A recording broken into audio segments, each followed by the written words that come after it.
A fraca luz do lampião tremeluzia sobre as paredes de pedra, projetando sombras que pareciam se mover no ritmo da respiração do lugar. Thalia ajustou os óculos e passou a mão sobre o pergaminho desbotado, os dedos sujos de poeira centenária. O arquivo subterrâneo do Vaticano era um labirinto de corredores estreitos, repleto de caixas de madeira marcadas com símbolos que ninguém mais entendia. Ela não deveria estar ali, o cardeal tinha sido claro, alguns segredos não nos pertencem. Mas semanas antes, uma carta anônima chegará às suas mãos com uma única frase: alguém está escondendo o que somos. O ar cheirava a mofo e incenso velho. Entre os documentos, ela encontrou o diário de um monge do século XV, suas páginas cobertas por uma escrita cifrada que lembrava veias entrelaçadas. Ao lado, um mapa desenhado a carvão mostrava uma rota que começava em Roma e terminava em um vilarejo abandonado nos Alpes. Thalia não sabia ao certo o que procurava, mas a insistência do remetente a intrigava. Por que um arquivista obscuro receberia algo assim? Uma porta rangeu à distância. Ela se virou, o coração acelerado, mas viu apenas a silhueta de Frei Luca, o bibliotecário mais antigo do complexo. Ele a observava em silêncio, as mãos escondidas nas mangas do hábito. Não é seguro ficar aqui depois do toque de recolher, ele disse, sua voz grave ecoando como um aviso. Thalia assentiu, mas guardou o diário sob o casaco. Naquela noite, em seu apartamento próximo à Piazza Navona, ela tentou decifrar o símbolo sob a luz de uma lâmpada de mesa. As janelas estavam abertas, deixando entrar o burburinho distante da cidade. Perto da meia-noite, percebeu um padrão. As linhas formavam letras hebraicas entremeadas com caracteres latinos. A tradução era fragmentada, mas uma frase se repetia: a verdade é um rio sem fundo. 2 dias depois, durante uma reunião do Conselho Eclesiástico, o cardeal Borgia mencionou casualmente um projeto de restauração na ala oeste dos arquivos. Seus olhos encontraram os de Thalia por um instante longo demais. Naquela mesma tarde, Frei Luca apareceu em sua porta com um embrulho envolto em pano preto. Isso chegou para você, ele disse, e desapareceu antes que ela pudesse perguntar mais. Dentro havia uma chave de bronze enferrujada e uma fotografia desbotada de uma cripta sem identificação. Thalia passou semanas alternando entre o arquivo e o pequeno apartamento, tentando montar peças que não pareciam se encaixar. Certa manhã, ao abrir uma caixa marcada com o símbolo de um olho num triângulo, encontrou um manuscrito escrito em uma língua que não reconhecia. As páginas estavam cobertas de ilustrações perturbadoras, figuras humanas com membros desproporcionais, estrelas dispostas em padrões que desafiavam a lógica e uma figura central que lembrava um pássaro com asas de serpente. No verso, alguém rabiscou uma data, 1347. O ano da peste negra. Naquela noite, sonhou com vozes sussurrando em uma língua morta. Acordou suada, o eco de uma melodia antiga preso na mente. Ao chegar ao Vaticano, notou que a fechadura da sala onde guardava o diário estava arrombada. O documento havia sumido. Em seu lugar, alguém deixou um bilhete: você não está sozinha. Foi então que decidiu seguir o mapa. Comprou uma passagem de trem para a fronteira italiana, alegando que era para pesquisa de campo. O vilarejo nos Alpes, conforme os registros, fora destruído por uma avalanche em 1603. Restavam apenas ruínas e histórias de espíritos inquietos. Enquanto arrumava a mala, notou que alguém havia colocado um pequeno artefato dentro, uma esfera de obsidiana com um único hieróglifo gravado. Ao tocá-la, sentiu uma pontada de dor de cabeça e vislumbrou brevemente uma sala circular com 7 portas. No trem, um homem de sobretudo cinza sentou-se à sua frente. Ele não disse nada, mas quando Thalia abriu o livro que carregava, ele murmurou: cuidado com o que desperta.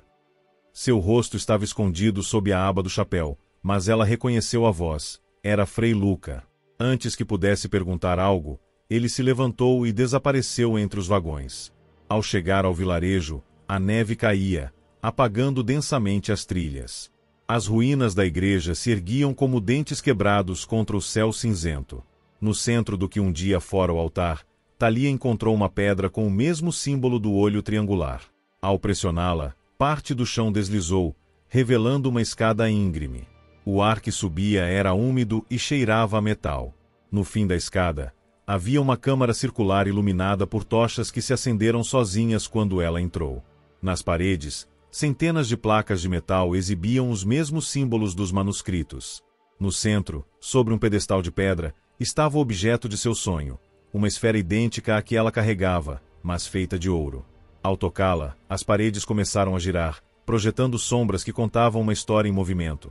Figuras encapuzadas sacrificavam animais sob constelações desconhecidas, uma cidade sendo engolida por uma tempestade de areia e uma figura solitária segurando um livro aberto enquanto o mundo ao redor queimava. Thalia perdeu a noção do tempo, hipnotizada pelas imagens. Quando finalmente saiu, a neve havia parado e o céu estava limpo, revelando estrelas que não correspondiam a nenhum mapa conhecido. De volta a Roma, soube que Frei Luca fora transferido para um mosteiro no sul da Itália, sem deixar contato. O cardeal Borgia não atendia mais suas ligações. Naquela noite, ao abrir a porta de casa, encontrou o diário roubado sobre a mesa da cozinha. Entre suas páginas, havia uma nova adição, um desenho da esfera dourada e uma nota escrita em sua própria caligrafia. Embora não se lembrasse de tê-lo escrito, eles estão mais perto do que você imagina. A esfera de obsidiana pulsava dentro da bolsa enquanto Thalia caminhava pelas ruas de Roma, seus passos ecoando em sincronia com o relógio da igreja, marcando 3 horas da manhã. Ela parou em frente a um café fechado, as vitrines sujas refletindo seu rosto pálido. A nota escrita à mão não era a primeira anomalia desde o vilarejo. Objetos em sua casa pareciam rearranjados, e um cheiro de terra molhada impregnava os lençóis todas as manhãs. Mateu, um linguista especializado em dialetos extintos, foi a única pessoa que ouviu sua história sem rir. Eles se encontraram em um banco de praça vazio, sob uma garoa fina. Esses símbolos nas placas não são apenas uma língua, ele disse, os olhos fixos no caderno que ela trouxe. São instruções. Como um manual para algo que não deveria existir. Antes de se despedir, ele entregou a ela um papel com o endereço em Florença, Biblioteca Orsini, seção proibida. Naquela noite, Thalia voltou ao Vaticano, mas a ala oeste estava bloqueada por andaimes e fitas vermelhas de restauração. Um segurança novo com um crachá sem foto a observou de longe enquanto ela fingia examinar uma pintura na parede oposta. Ao sair, um envelope caiu de seu casaco. Dentro, uma foto recente dela dormindo em sua cama, com a data de 2 dias atrás. No trem para Florença, sonhou com a câmara subterrânea. Desta vez, as sombras projetadas pelas esferas mostravam cenas novas, uma cidade moderna em ruínas, pessoas usando máscaras idênticas ao símbolo do olho triangular e uma criança segurando a esfera de ouro enquanto o céu se partia em 2. Ela acordou com o toque do celular, uma mensagem de número desconhecido. Você viu o que eles fizeram. Agora veja o que eles farão. A Biblioteca Orsini era um prédio gótico de pedra escura, escondido atrás de uma livraria comercial. O bibliotecário, um homem com uma cicatriz em forma de meia-lua no pescoço, não pediu identificação. Sala 7, ele disse, entregando uma lanterna. Os catálogos estão incompletos. Não confie neles. A sala 7 cheirava a vinagre e papel queimado. Nas prateleiras altas, centenas de livros com lombadas de couro rachado traziam títulos em latim e aramaico. No centro, uma mesa continha um único volume aberto, Codex Orsini do século XVIII, suas páginas cobertas por diagramas de constelações desconhecidas e anotações em uma caligrafia que Thalia reconheceu como a sua. No canto inferior direito, alguém escreveu, eles não são deuses. Somos nós. Enquanto copiava os símbolos, a lanterna apagou. No escuro, ouviu passos se aproximando. Uma voz feminina sussurrou em seu ouvido, você não deveria ter vindo. Quando ela se virou, viu apenas uma sombra deslizando pela parede, deixando um rastro de líquido negro que evaporou ao tocar o chão. De volta a Roma, Thalia reuniu as anotações e percebeu que os padrões das esferas coincidiam com coordenadas geográficas. A primeira apontava para o vilarejo dos Alpes, a segunda para uma ilha no mar Egeu. Antes que pudesse processar, o telefone tocou. Era o hospital. Frei Luca havia sido encontrado inconsciente em seu mosteiro, os lábios queimados por dentro, como se tivesse ingerido ácido. Naquela noite, ela colocou as esferas lado a lado sobre a mesa. A obsidiana girou sozinha, alinhando-se com a de ouro e projetando no teto um mapa estelar que não correspondia a nenhuma constelação conhecida. Um zumbido baixo encheu o ar, e por um instante, Thalia viu seu reflexo no vidro da janela, mas não estava sozinha. Atrás dela, uma figura sem rosto a observava, segurando um livro aberto. Ao amanhecer, recebeu um pacote da Grécia. Dentro, havia um fragmento de cerâmica com o símbolo do olho triangular e uma passagem de avião para Atenas. A nota anônima dizia: "A verdade é um rio. Você já entrou nele." O avião balançou sobre as montanhas da Grécia, e Thalia apertou os dedos contra a esfera de obsidiana no bolso.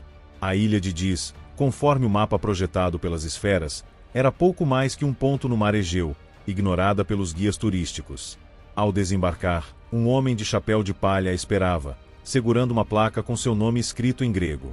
Ele não disse nada, apenas a guiou por trilhas de terra até um porto abandonado, onde um barco a motor os aguardava.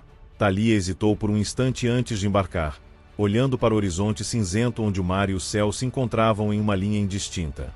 O vento carregava o cheiro salgado da água e algo mais, um aroma metálico, quase elétrico, como se a própria atmosfera estivesse carregada de segredos. O homem de chapéu de palha não falou uma única palavra durante a travessia. O barco cortava as ondas com uma precisão inquietante, guiado por mãos que pareciam saber exatamente onde estava o próximo passo.